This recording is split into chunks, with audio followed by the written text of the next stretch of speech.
Hello friends, आप सबका स्वागत है आपके अपने यूट्यूब चैनल स्टडी तक पर। अभी हम पढ़ रहे हैं हिंदी की शिक्षण विधियाँ। इन शिक्षण विधियों को आप डिस्क्रिप्शन में दिए हुए टेलीग्राम लिंक से डाउनलोड कर सकेंगे पीडीएफ फाइल को, और जो भी और शिक्षण विधियाँ हैं उनका यूट्यूब लिंक भी आपको डिस्क्रिप्शन बॉक्स में मिलेगा। आप वहाँ से जाकर के और शिक्षण विधियों के वीडियो भी देख सकेंगे। आज हम शुरू करते हैं शिक्षण विधि का दूसरा प्रकार, व्याकरण अनुवाद विधि। सामने नाम भी लिखा हुआ है, व्याकरण अनुवाद विधि। अनुवाद किसी एक भाषा का दूसरी भाषा में परिवर्तन अनुवाद कहलाएगा। तो हम यहाँ पर व्याकरण अनुवाद विधि से हिंदी शिक्षण किस प्रकार से किया जाता है उसकी जानकारी प्राप्त करते हैं। आइए शुरू करते हैं। अपनी जो परीक्षाएं होती है उनमें पंक्तियाँ आती है, उन पंक्तियों को पहचानना और उनके प्रकारों को लिखना, इतना समय ध्यान करना है। आइए शुरू करते हैं। सबसे पहले व्याकरण अनुवाद विधि। संस्कृत,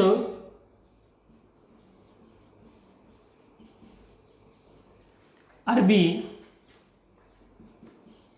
ग्रीक, लैटिन आदि के, ध्यान करेंगे, संस्कृत, अरबी, ग्रीक, लैटिन आदि के शिक्षण की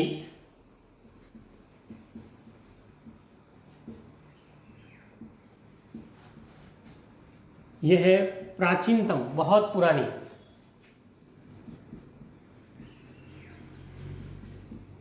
प्राचीनतम व परंपरागत विधि है।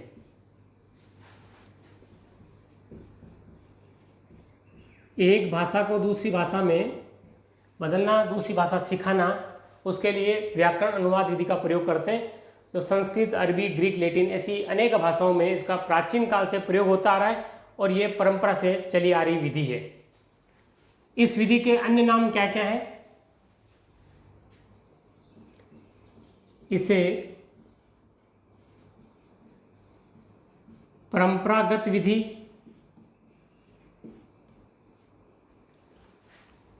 शास्त्रीय विधि,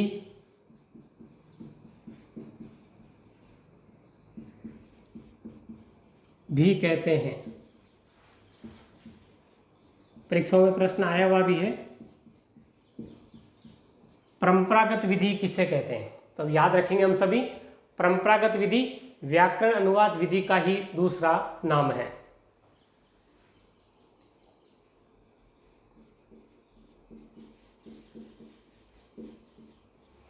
इस विधि में अन्य भाषा का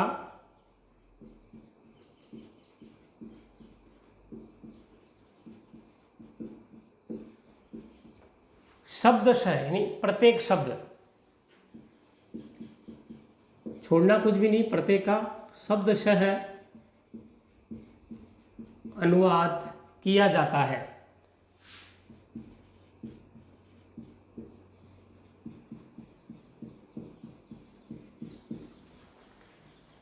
ध्यान करेंगे, इस विधि में अन्य भाषा का, एक भाषा जानते हैं, किसी और भाषा को आप सीखना चाहते हैं तो इस व्याकरण अनुवाद विधि से उसका शब्दशः यानी प्रत्येक शब्द का अनुवाद किया जाएगा,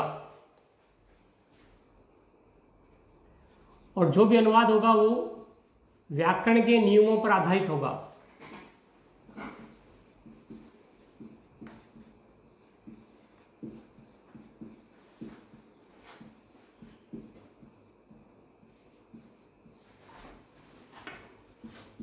व्याकरण के नियमों पर आधारित होता है। ध्यान करेंगे, व्याकरण अनुवाद विधि जो है वो सारी व्याकरण के नियमों पर, कोई सी भी भाषा क्यों ना हो, उसका जो अनुवाद हो रहा है तो व्याकरण के जो नियम है उन्हीं नियमों के आधार पर इनका अनुवाद होगा। संस्कृत में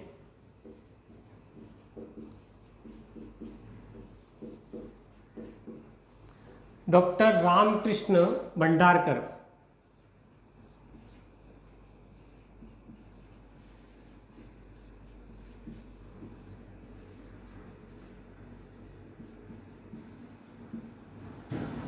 नाम याद रखेंगे सभी, डॉक्टर रामकृष्ण भंडारकर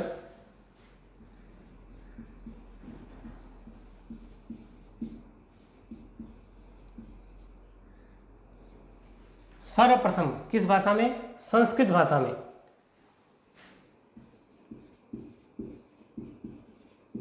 अपनाए जाने के कारण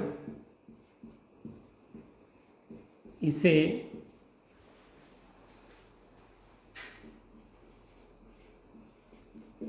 भंडारकर विधि भी कहते हैं। ये भी याद रखेंगे, प्रश्न है बहुत महत्वपूर्ण, ध्यान करेंगे। संस्कृत में सबसे पहले डॉक्टर रामकृष्ण भंडारकर ने इस विधि का प्रयोग किया, इसलिए व्याकरण अनुवाद विधि को भंडारकर विधि भी कहते हैं। इस व्याकरण अनुवाद विधि के अन्य नाम परंपरागत विधि और शास्त्रीय विधि, ध्यान करेंगे। परंपरागत विधि, शास्त्रीय विधि भी व्याकरण अनुवाद विधि का नाम है और भंडारकर विधि भी इसी व्याकरण अनुवाद विधि का नाम है। परीक्षाओं में प्रश्न यहीं से खड़े होते हैं, पूछा जाता है व्याकरण विधि किस विधि को कहते हैं, तो उत्तर होगा हमारा व्याकरण विधि। भंडारकर विधि किस विधि को कहते हैं? उत्तर होगा व्याकरण अनुवाद विधि को भंडारकर विधि कहते हैं। इस प्रकार के ऑप्शन हमारे पास आ सकते हैं कि व्याकरण अनुवाद विधि के अन्य नाम जो नहीं है, तो 3 नाम हमारे पास में है, परंपरागत विधि, शास्त्रीय विधि, भंडारकर विधि। ये 3 ऑप्शन हमारे सही होंगे। चौथा कोई ऑप्शन किसी और विधि का नाम दे दिया जाएगा, तो हमें याद रखना है व्याकरण अनुवाद विधि के 3 नाम है, परंपरागत विधि, शास्त्रीय विधि और भंडारकर विधि। इसके साथ ही अनुवाद व्याकरण के नियमों पर ही आधारित होता है और अन्य भाषा का एक एक शब्द का अनुवाद किया जाता है। ये तो कुछ सामान्य परिचय था। अब हम पढ़ते हैं व्याकरण अनुवाद विधि के गुण।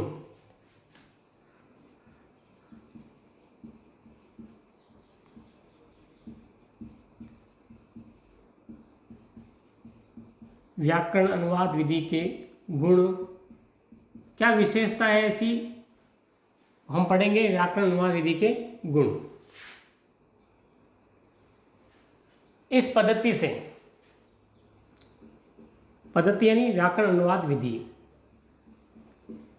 परंपरागत विधि, शास्त्रीय विधि या भंडारकर विधि, इस पद्धति से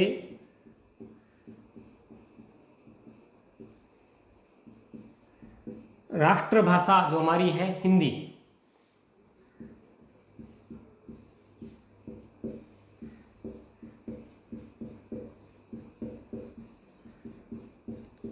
राष्ट्रभाषा हिंदी की लोकोक्तियाँ जो लोक में प्रचलित है, लोकोक्तियों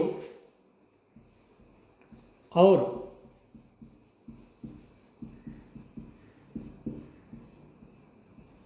शब्दों, ध्यान करना, इस पद्धति से राष्ट्रभाषा हिंदी की लोकोक्तियों और शब्दों का ज्ञान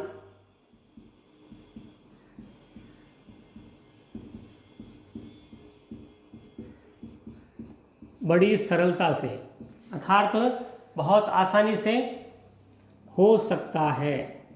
ये इसका बहुत बड़ा गुण है व्याकरण अनुवाद विधि का। अगर कोई हिंदी भाषा नहीं जानता है और उसको हम व्याकरण अनुवाद विधि से हिंदी भाषा सिखाना चाहते हैं, तो हिंदी की लोकोक्तियाँ और शब्द हैं उनका ज्ञान आराम से हम जो अभाषी हिंदी क्षेत्र के हैं उनको हम सिखा सकते हैं। अगली इसकी विशेषता होगी, इससे बड़े समूह हैं, बहुत अधिक संख्या में जो लोग बैठे हैं सीखने के लिए, उनके लिए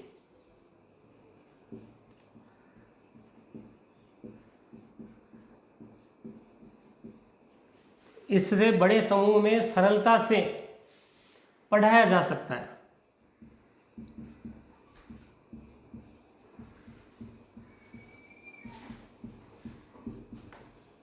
व्याकरण अनुवाद विधि से बड़े समूह को आप आराम से पढ़ा सकते हैं। अभाषी हिंदी क्षेत्र के कोई भी विद्यार्थी है जो हिंदी भाषा सीखना चाहते हैं, तो हम व्याकरण अनुवाद विधि के माध्यम से बड़े समूह को भी आराम से हम हिंदी भाषा सिखा सकते हैं।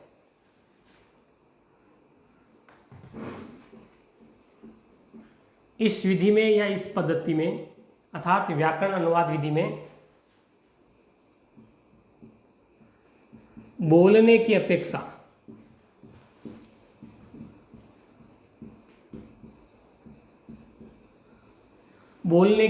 लिखने और पढ़ने पर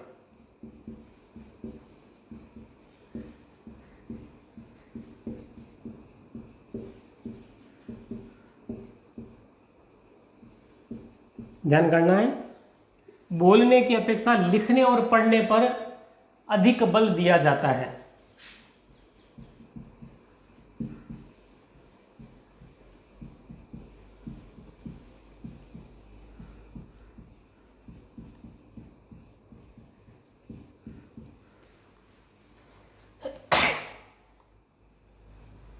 इस पद्धति में अर्थात व्याकरण अनुवाद विधि में बोलने की अपेक्षा लिखने और पढ़ने पर अधिक बल दिया जाता है। प्रश्न यहाँ से पूछा जाता है, किस विधि में बोलने की अपेक्षा लिखने और पढ़ने पर अधिक बल दिया जाता है? तो हमारा उत्तर होगा व्याकरण अनुवाद विधि में बोलने की अपेक्षा लिखने और पढ़ने पर अधिक बल दिया जाता है। अगला इसका गुण या विशेषता हो सकती है यह विधि अर्थात व्याकरण अनुवाद विधि, यह विधि अहिंदी भाषी क्षेत्रों में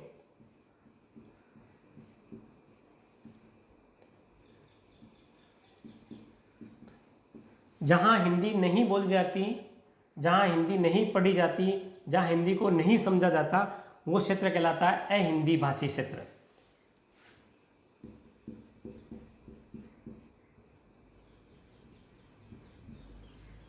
यह विधि अहिंदी भाषी क्षेत्रों में हिंदी शिक्षण के लिए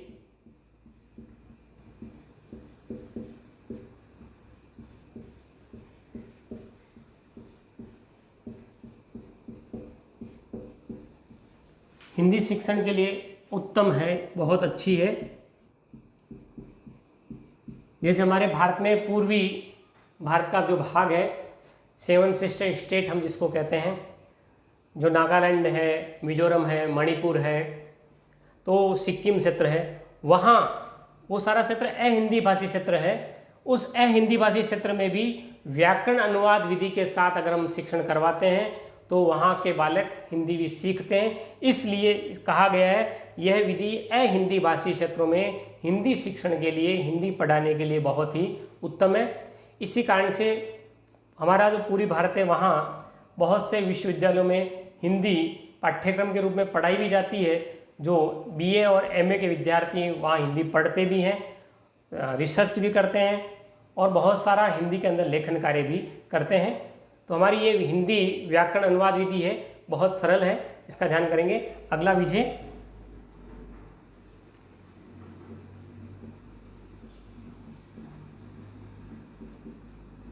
भाषा कौशल की दक्षता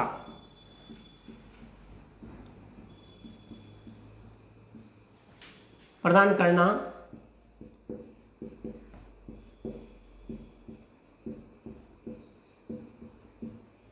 इसका मुख्य उद्देश्य है।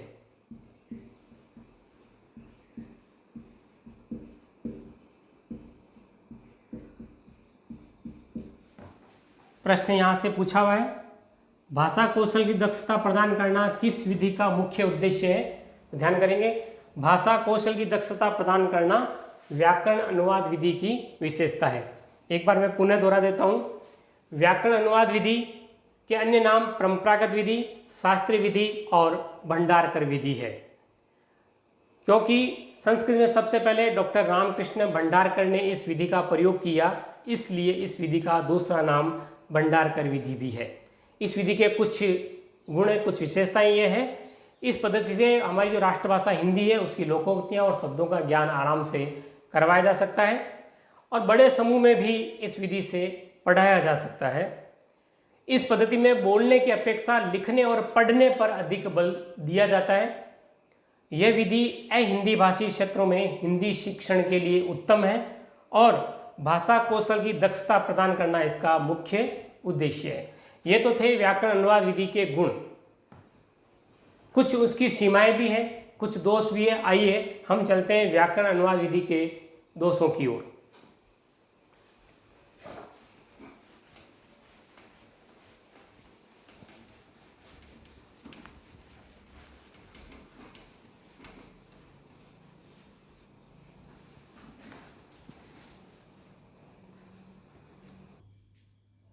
अभी तक हमने देखा व्याकरण अनुवाद विधि के गुण। आइए अब चलते हैं व्याकरण अनुवाद विधि के दोष की ओर, जो कुछ कमियां हैं उनकी ओर। व्याकरण अनुवाद विधि के दोष, उसकी कुछ सीमाएं भी हैं, वर्तमान समय में कितनी उपयोगी, आइए हम विचार करते हैं। अपनी परीक्षाओं के अंदर 4 ऑप्शन में से 3 ऑप्शन इसी के आ जाते हैं, 1 ऑप्शन किसी और विधि के दोष आ जाता है। तो प्रत्येक ऑप्शन को हमें ध्यान से देखना है और पढ़ना है। व्याकरण अनुवाद विधि के दोष, सबसे पहला है इस विधि से पठन पाठन में अरुचि पैदा हो जाती है।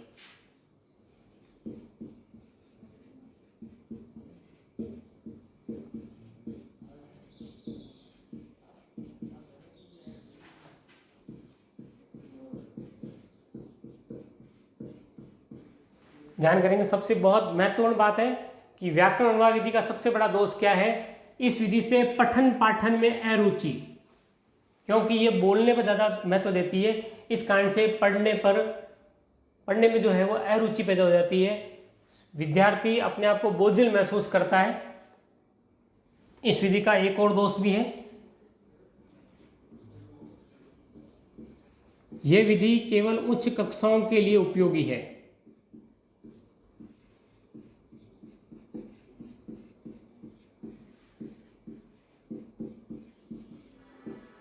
छोटी कक्षाओं के लिए ये बिल्कुल भी उपयोगी नहीं है। बड़ी कक्षाओं के विद्यार्थी इस बात को समझ सकते हैं, इसलिए केवल ये उच्च कक्षाओं के लिए उपयोगी है, इसकी ये सीमा है, छोटी कक्षाओं के लिए उपयोगी नहीं है।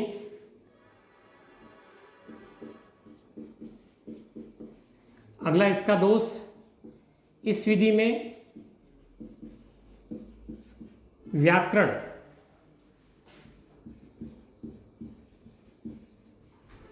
ही अध्ययन का मुख्य विषय है।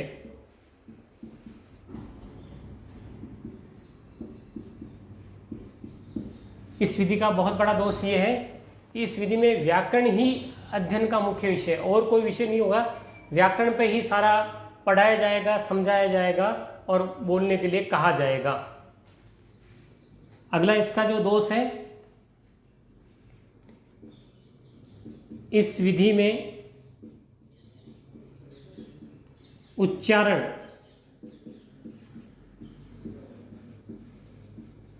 अभ्यास, इस विधि में उच्चारण अभ्यास, मौखिक कार्य, रसानुभूति,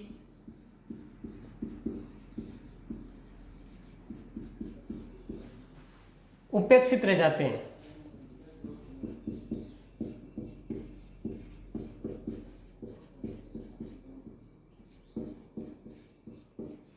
व्याकरण अनुवाद विधि का ये दोष भी है कि इस विधि से उच्चारण अभ्यास, मौखिक कार्य और रसानुभूति ये उपेक्षित रहते हैं, क्योंकि केवल अनुवाद विधि से ही उनको पढ़ाया जा रहा है, तो बाकी शेष विधियां उनमें काम में नहीं आएगी। अगला इस विधि का दोष,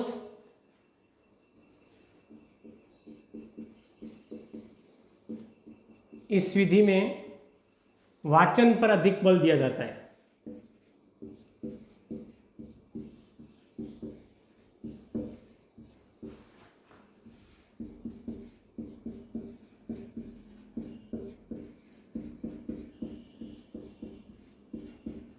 इस विधि में वाचन पर अधिक बल दिया जाता है, इस कारण से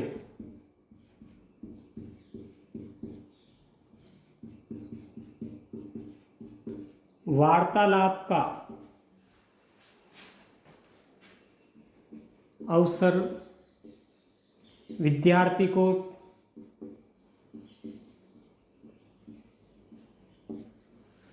नहीं मिल पाता।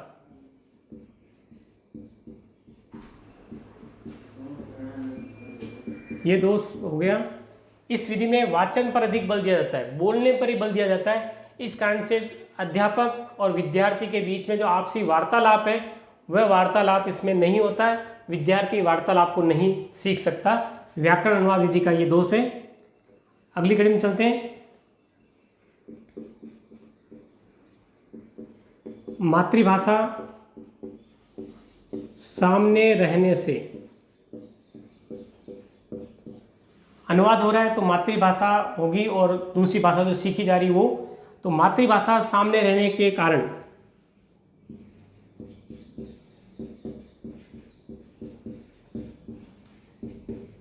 विद्यार्थी का ध्यान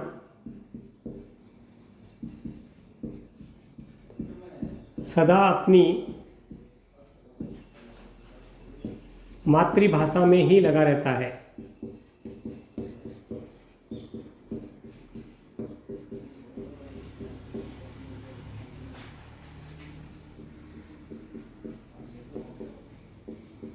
मातृभाषा सामने रहने के कारण विद्यार्थी का ध्यान सदा अपनी मातृभाषा में ही लगा रहता है। क्यों रहता है? क्योंकि मातृभाषा सरल होती है।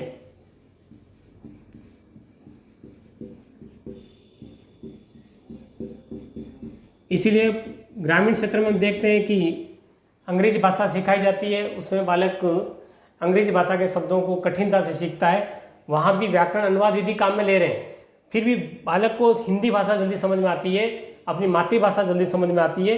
कारण क्योंकि मातृभाषा का ही प्रयोग बालक करता है, उसका व्यवहार में जीवन में काम में लेता है। इस कारण से ये व्याकरण अनुवाद विधि का बहुत बड़ा दोष है। मातृभाषा सामने रहने के कारण विद्यार्थी का ध्यान सदा अपनी मातृभाषा में ही लगा रहता है, क्योंकि मातृभाषा सरल होती है, उसकी बोलचाल की भाषा है।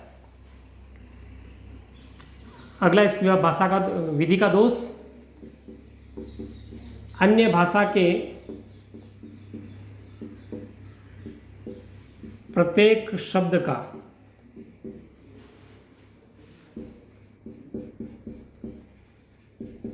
मातृभाषा में अनुवाद, जो उनकी भाषा सीख रहे हैं उस भाषा का मातृभाषा में अनुवाद करना हानिकारक एवं कठिन होता है।